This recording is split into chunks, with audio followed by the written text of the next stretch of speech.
They said no woman had ever survived a single night inside Ravenshire Manor as the Duke's bride. They whispered it at every party, every garden tea, every candlelit dining room in London. They said the first one fled before midnight, screaming about shadows in the walls. They said the second one left without her shoes, running down the gravel path in her wedding gown with her hair loose and her face white as chalk.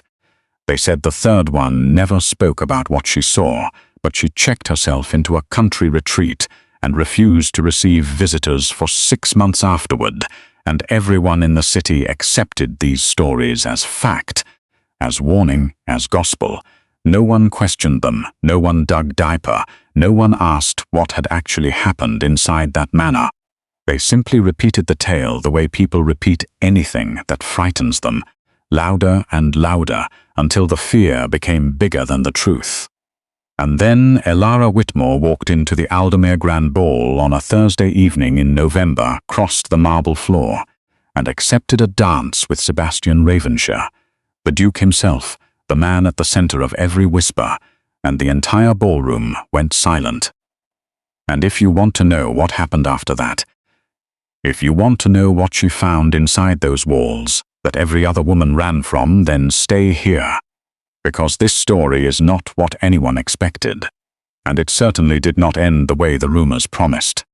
If you enjoy stories like this one, stories about women who refuse to run when everyone tells them they should, stories about men who built walls so high they forgot what warmth felt like, then subscribe before we go any further, because we tell stories like this every single week, and you do not want to miss what comes next.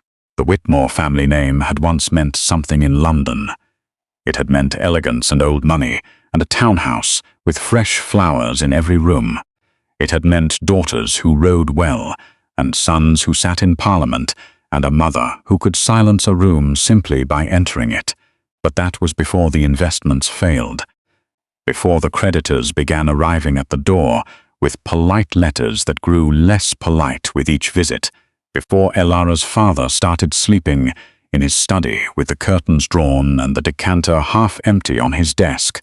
The Whitmore name still meant something in London, but now what it meant was debt, and Elara knew it.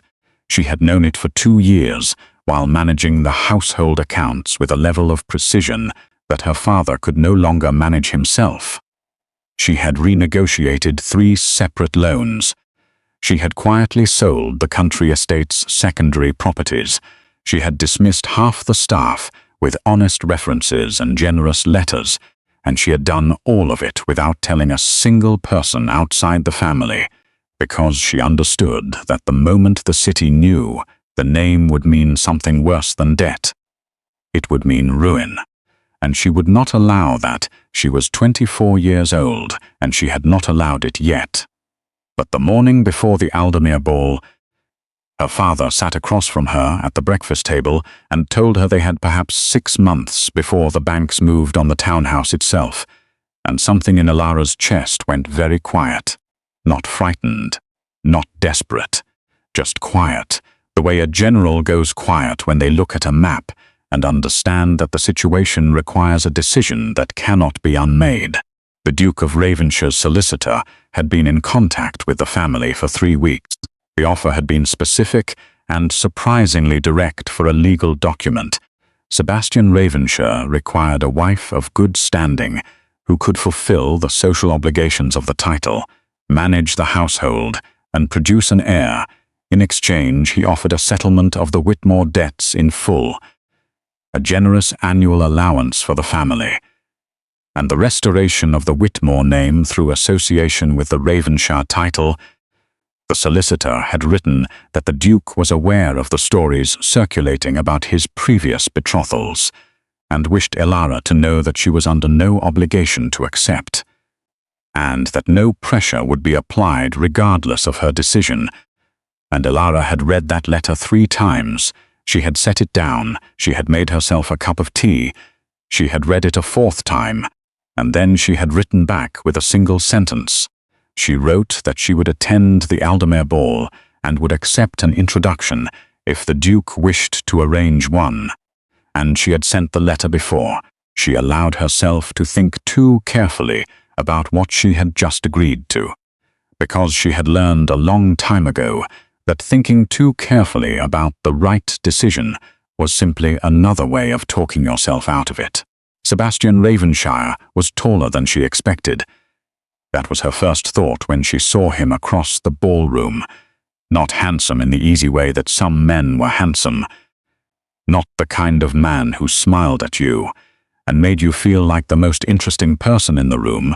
He was the kind of man who stood still in a crowd and made the crowd feel like it was moving around him. He had dark eyes that assessed rather than admired, a jawline that suggested a man who had been told no a great many times and had never once accepted it. And he wore the sort of stillness that only comes from years of learning to control exactly what you let people see. Elara watched him from across the room for several minutes before the introduction was made. She watched the way he spoke to the men around him, economical, direct, no wasted words. She watched the way he did not watch the women who were very obviously trying to catch his attention, not coldly, not cruelly, simply as though he was genuinely elsewhere in his thoughts, even while standing in a ballroom full of people who wanted something from him. And when Lord Caldwell finally brought her across to make the introduction, and Sebastian Ravenshire turned and looked at her, she met his gaze directly and did not look away, and something in his expression shifted, barely, almost imperceptibly, but she caught it, the slight recalibration of a man who had expected one thing and encountered another. He asked her to dance. She accepted. They moved through the first measures of the waltz without speaking. And then he said quietly, without preamble, "You have read the stories about me." It was not a question. She said yes. She had read them, he said, "And you came anyway," she said. "I came to make an informed decision, not to accept a rumor as a verdict," and he was quiet for 3 full seconds, which she would later learn was Sebastian Ravenshire's version of being surprised. He said, "Most people in your position would have found a way to decline gracefully," she said. "Most people in my position have not read the Whitmore account ledgers for the past 2 years," and he almost smiled. It did not quite arrive, but the edges of it were there, a slight softening around the corners of his mouth, a fraction of warmth that appeared and was immediately controlled. And Elara filed it away, the way she filed everything away, quietly, accurately, for later use. The wedding was arranged within a fortnight. It was not a grand affair. Elara had not asked for one, and Sebastian had not offered. It was a Tuesday morning ceremony at St. Margaret's, with a small gathering of family and witnesses. Her mother cried. Her father shook Sebastian's hand for longer than was strictly necessary. And Elara wore her grandmother's ivory gown because it fit well, and because she thought her grandmother, who had been a remarkably practical woman, would have approved of the whole arrangement. Sebastian placed the ring on her finger with a steadiness that suggested this was simply one more thing he had decided to do, and was now doing, no hesitation, no visible emotion, and Elara thought, "This is the man I have agreed to build a life with." And she did not panic. She simply noted it, the way she noted everything, and decided that she would find a way to work with what she had been given. Ravenshire Manor was not what she expected either. She had expected something forbidding, something that explained the stories, perhaps something with doors that groaned and hallways that echoed, and rooms full of moth-eaten furniture under Holland covers. Instead, she found a house that was simply very large, and very orderly, and very quiet in the particular way that houses become quiet when the person living in them has no one to fill the silence with. The staff received her with formal courtesy. The housekeeper, Mrs. Aldridge, showed her through the rooms without warmth but without hostility, and Elara asked clear questions and listened carefully to the answers and thanked everyone by name by the end of the first afternoon, which she could see surprised them.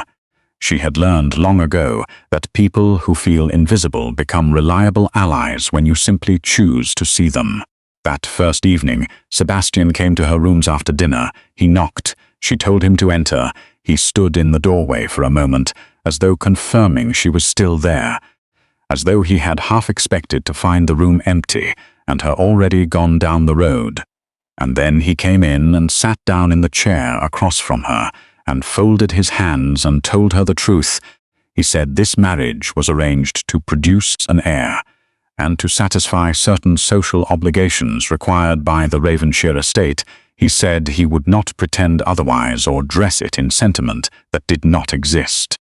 He said she would have full management of the household, a generous personal allowance, and complete freedom within the estate and in London social functions. He said he expected honesty, discretion, and the performance of duties attached to the title, and he said he intended to honor every term of their arrangement without exception. Elara listened to all of this without interrupting. And when he finished, she said, "I understand," and then she said, "I have one question," and he said, "Yes." She said, "The women before me, what actually happened?" And he was quiet for a long time, long enough that she thought he might not answer, and then he said, "One panicked when she understood what she had actually agreed to. One had already been in love with someone else, and used the night to admit it to herself, and one," he paused, "one had simply expected something I could not give her," Elara said. "What did she expect?" He said, "Warmth." She absorbed that, she said, "I see," and he said, "Does that change your decision?" And she said, "No, I already made my decision." And she said it with such complete steadiness that he looked at her differently than he had at the ball, not with recalibration this time, but with something closer to curiosity. And curiosity, Elara had always believed, was the beginning of everything worth having. She was still there in the morning. Mrs. Aldridge brought her tea at 7, and could not entirely conceal the look on her face, part relief, part astonishment, part something that might have been hope. Word moved through the manor, the way word always moves through a household full of people who care about what happens inside it. And by the time Elara came downstairs for breakfast, the footmen were standing slightly straighter, and cook had made 3 different types of pastry without being asked. And somewhere in London, the gossip was already beginning to shift, from the story of the Duke who destroyed his brides to something newer and stranger, the story of the woman who had stayed. By the 3rd week of her marriage, Elara had reorganized the household account ledgers, renegotiated the terms of 2 supplier contracts that had been quietly exploiting the estate's lack of oversight, identified a drainage issue in the East Wing that had been causing damp in the foundations for at least a year, and learned the names and circumstances of every member of the staff. Sebastian had watched all of this with the expression of a man who had no idea what to do with what he was observing, and was not entirely certain he approved of it. They ate dinner together 4 evenings out of 7. They spoke about the estate, about London, about books. When it turned out they had read many of the same ones, and disagreed about almost all of them in ways that were interesting rather than irritating. And Elara noticed that Sebastian was most himself when he was being contradicted by someone who had clearly thought about what they were saying. He did not want agreement.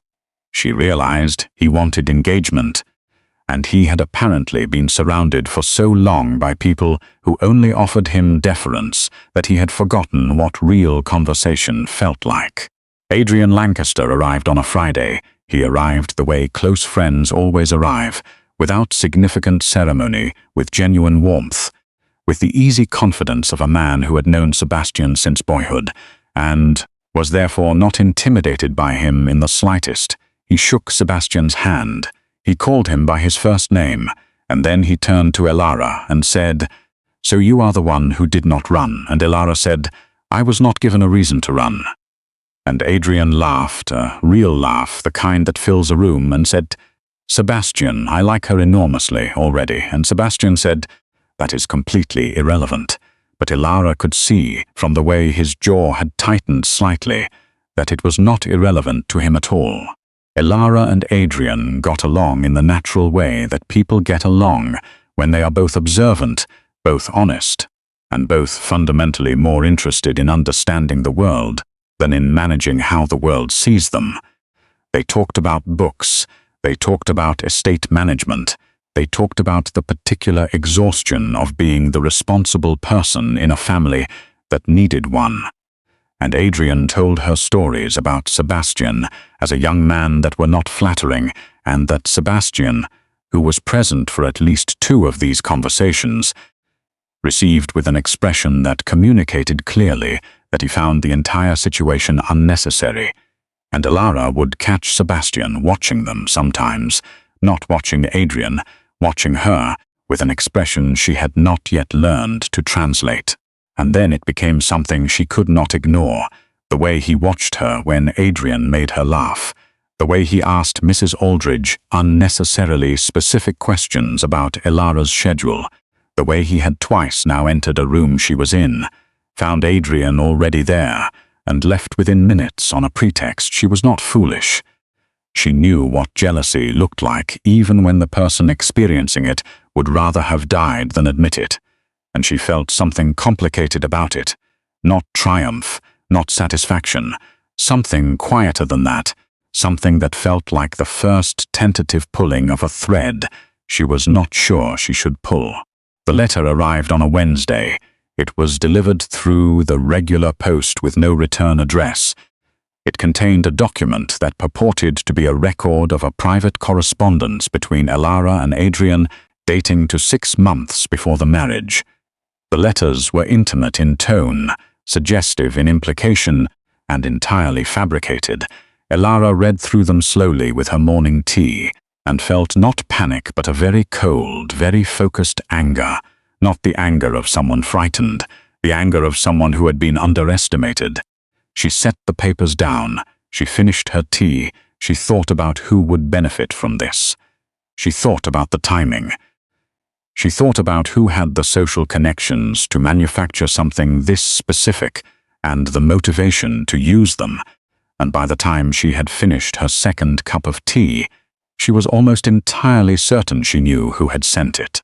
Vivian Blackwood had been in love with Sebastian Ravenshire for as long as anyone could remember. Not in the private way that people carry feelings they know will never be returned, but in the particular way of a woman who had decided long ago that she was meant for something, and that the only thing standing between her and it was circumstance and inconvenience.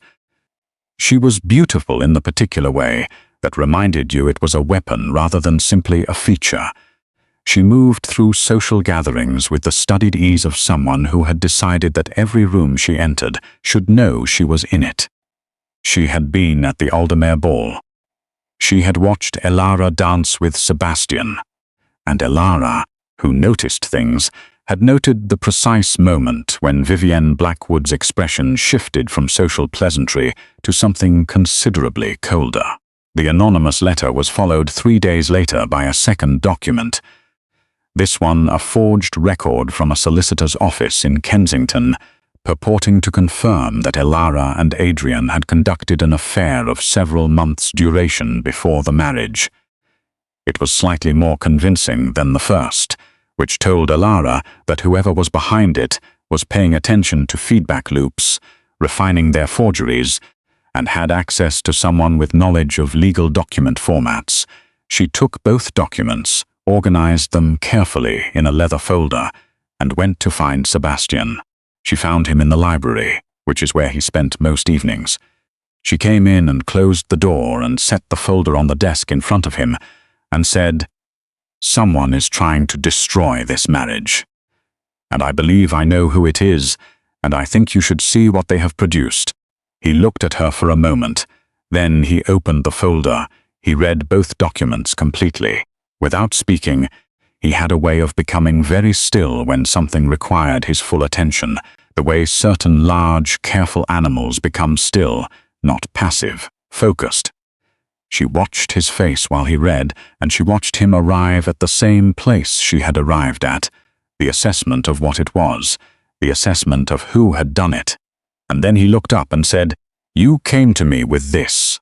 And she said yes, and he said not to Mrs. Aldridge, not to Adrian, not to a solicitor. And she said no. I came to you because you are my husband and this is our marriage, and I will not manage a threat to it without you knowing about it. And he was quiet for a long time, and then he said, I believe you. Just that. 3 words. No elaboration, no qualification. Simply, I believe you, and it landed somewhere in her chest in a way she had not anticipated, because she had not realized until that moment how much she had been braced for the alternative. This is the part of the story tell, because it is not the dramatic part. It is not the moment at the ball, or the wedding night, or the public vindication. It is a Tuesday afternoon in a library, with 2 people who have chosen, without fanfare, to be on the same side, and it is, Elara would later think, the moment when everything actually changed. If this story is keeping you here, if you have found yourself genuinely invested in what happens to these 2 people, then share this with someone you know who loves a good story, because the best part is still coming. And it is better when you watch it with someone. Vivienne escalated, as people who feel cornered always escalate. She filed a formal petition with the Ravenshire Family Council, an old body with actual legal standing in matters relating to the title and its succession. She presented her documents, her witnesses, her carefully assembled case for the annulment of the marriage on grounds of deception and moral unsuitability. The petition required a formal hearing. It required Elara and Sebastian both to appear before a panel of the family's senior representatives, and it required Elara to defend herself against accusations that had been meticulously constructed to be difficult to disprove. Elara began preparing the morning after the petition was delivered. She was methodical the way she had always been methodical. She made a list. She assigned each item on the list a priority and a timeline. She contacted 3 different document examiners with experience in legal forgeries. She wrote letters to 7 people who could speak to her character and her whereabouts during the periods in question. She sent a carefully worded note to Adrian that told him what was happening and what she needed from him. And Adrian, who was a fundamentally decent man, wrote back the same afternoon to say he would say whatever needed to be said.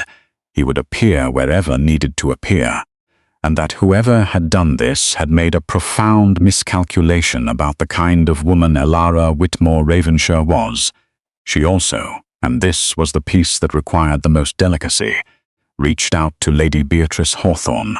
Lady Beatrice was 71 years old. She had been present at approximately every significant social event in London for the past 5 decades. She had the memory of a woman who had always understood that information was the only currency that never devalued. She had known Vivienne Blackwood since Vivienne was a child, and she had opinions about her that she had never before had occasion to express formally. She met Elara for tea on a Thursday and listened to everything Elara told her with complete attention, and then she set down her cup and said, I have been waiting for someone to ask me about this for a great deal longer than you might imagine. And she told Elara 3 specific things she had personally witnessed over the past 2 years that directly contradicted key elements of Vivienne's case. She agreed to appear before the council, and she left with the particular energy of a woman who had been given permission, finally, to say what she knew. Sebastian was present for all of Elara's preparation. He reviewed her documents. He offered connections she did not yet have. He sat across the library table from her on 4 consecutive evenings while she organized her evidence, and he told her what he knew about each member of the council, their priorities, their histories, the things they cared about and the things they were sensitive to. He was good at it, she realized, not just the strategic thinking but the being there, the showing up each evening without being asked, the staying until the work was done. He was not a man who found it easy to be warm. She had understood that from the beginning, but she was starting to understand that warmth was not the only language in which care expressed itself. That sometimes care looked like a man who came to the library every evening and pushed his own work aside and stayed. The night before the hearing, Sebastian came to her rooms. He knocked. She said, "Come in," and he came and sat in the chair that had become, over these weeks, simply his chair in her rooms, the chair he sat in when they talked. And he said, "Are you afraid?" And she considered the question honestly and said, "Not of the outcome. I think the evidence is sufficient." And he said, "But," and she said, "I am a little afraid that winning will not be enough, that the story will become the woman who had to prove herself rather than simply the woman who was there." And he said, "That story already exists. Every story about us already exists. We did not write them, and we cannot unwrite them. We can only make them irrelevant by living differently." And she looked at him and said, "That is the most I have ever heard you say at one time about anything personal." And he said, "It seemed like the right moment." And he said, "Yes." And she said, "Thank you. Not for the practical things, just thank you." And he looked at her in the way he had been looking at her for weeks now, the way she had been learning to read. And he said, "Get some sleep." And she knew him well enough by then to know that was his version of everything I could not find the words for tonight. The hearing was on a Friday morning in the great hall of Ravenshire House. The council sat at a long table, 7 people of varying ages and formidability. Vivienne sat to the left with her solicitor. Elara and Sebastian sat to the right. Adrian sat behind them. Lady Beatrice sat in the row behind Adrian and looked extraordinarily comfortable for a woman about to substantially alter the outcome of a legal proceeding. The document examiner presented his findings first. He was a precise, colorless man who spoke about paper age, ink composition, and notarial seal irregularities with the enthusiasm of someone who had waited his entire career for a forgery this obvious. He concluded that both primary documents were produced within the past 60 days using materials designed to appear older, and that the notarial seals did not correspond to any registered office in the Kensington Borough records. The second examiner confirmed his findings independently. Adrian Lancaster testified next. He was direct and entirely unshakable. He confirmed that the letters attributed to him were not written by him. He confirmed that his handwriting was easily verifiable against years of existing correspondence. He confirmed that on 3 of the specific dates referenced in the forged documents he had been in Edinburgh, with witnesses who were prepared to confirm it in writing. He confirmed that he and Elara Whitmore Ravenshire had a friendship of the kind that decent people are entitled to have without it being weaponized. And he looked at the council when he said it with an expression that made it very clear. He found the entire premise of this proceeding tiresome. Lady Beatrice Hawthorne was last, and she was magnificent. She spoke for 11 minutes without notes. She recounted specific conversations she had witnessed between Vivienne Blackwood and various members of London society over the past 3 years, in which Vivienne had made her intentions regarding Sebastian Ravenshire explicitly clear. She recounted a particular evening at the Hartfield reception at which Vivienne had told 2 separate women that she intended to ensure Sebastian's marriage did not survive the winter. She recounted the names of the 2 women, both of whom she noted were available to confirm the conversation, and she concluded by saying that in 50 years of observing the city's social world, she had rarely seen a case of manipulation so transparently motivated and so carelessly executed. And she looked at Vivienne when she said carelessly, with the particular contempt of a woman who expected better standards even from her enemies. Vivienne's solicitor attempted to rebut 3 of the evidence points. The council listened with the polite attention of people who have already made up their minds and are simply waiting for the formality to conclude. The council retired. They returned in 22 minutes. The petition was dismissed with a formal notation that the evidence presented against the Duchess of Ravenshire was fabricated. The council's chair looked at Vivienne over his spectacles and used the word fabricated twice in the same sentence, which Elara felt was an elegant touch. Vivienne left the hall without speaking to anyone. her solicitor slightly behind her, and the door closed, and it was over. Sebastian did not say anything immediately. He placed his hand briefly over Elara's, where it rested on the table. Just for a moment, just the weight of it, and then he removed it. And that was enough. That was more than enough. Because she had come to understand by now that Sebastian Ravenshire expressed the things that mattered most to him in the spaces between words, in the gestures that came and went before he could decide to withhold them, and she had become very attentive to those spaces. In the weeks that followed the hearing, something shifted in the manner, not dramatically, not all at once, but the way light shifts in autumn, in increments that are only obvious once you have accumulated enough of them to look back and see how far you have traveled. Sebastian was still not a man who found warmth easy. He still preferred the library to the drawing room. He still went days without saying anything that was not functional or factual. But he was different with her, specifically with her. He asked her opinion on estate decisions, not because he needed it, but because he wanted to understand how she thought. He started leaving books on the table in the library, with passages marked that he thought she would find interesting. He said her name differently than he said other people's names, with a slight additional care, as though it were something worth handling precisely. They argued about Aristotle on a Tuesday evening, and about the drainage project on a Wednesday morning, and about whether the East Parlour needed repainting on a Thursday afternoon. And all of these arguments were the best conversations Elara had had in years, because Sebastian argued the way she did, without cruelty, without the need to win at the expense of the other person's intelligence, with a genuine interest in arriving at the truth, rather than simply arriving at agreement. And she thought sometimes, watching him across a table or across a room, that this was what she had not known she was looking for. Not someone who was easy, not someone who made it simple, but someone who made it real. She was in the East Garden on a Sunday afternoon in December. When it happened, she had gone out to look at the progress on the drainage repairs. It was a grey afternoon with low clouds and the smell of rain already in the air, and Sebastian came out to find her, which he sometimes did now without explanation, just appeared, as though checking that she was still there had become a habit he had stopped questioning.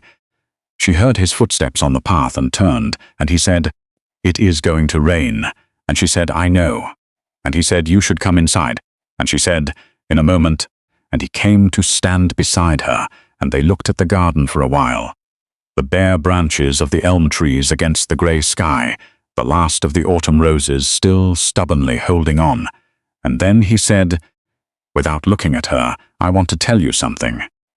And she said, "All right." And he said, "What you did, not just the hearing, the whole of it, the way you stayed, and the way you managed this house, and the way you came to me with those letters instead of handling it alone, and the way you are standing here right now. Not afraid of anything I can see." He stopped, and she waited, because she had learned that Sebastian Ravenshire needed space at the end of sentences sometimes. He said, "I did not expect you," and she said, "I know," and he said, "I think I have been." He stopped again. Longer this time, she could feel him arriving at something. Something he had been approaching for weeks, but had not yet been willing to reach for. He said, "I think I have been in love with you for longer than I have admitted to myself, and I would like, if you are willing, to have a real marriage.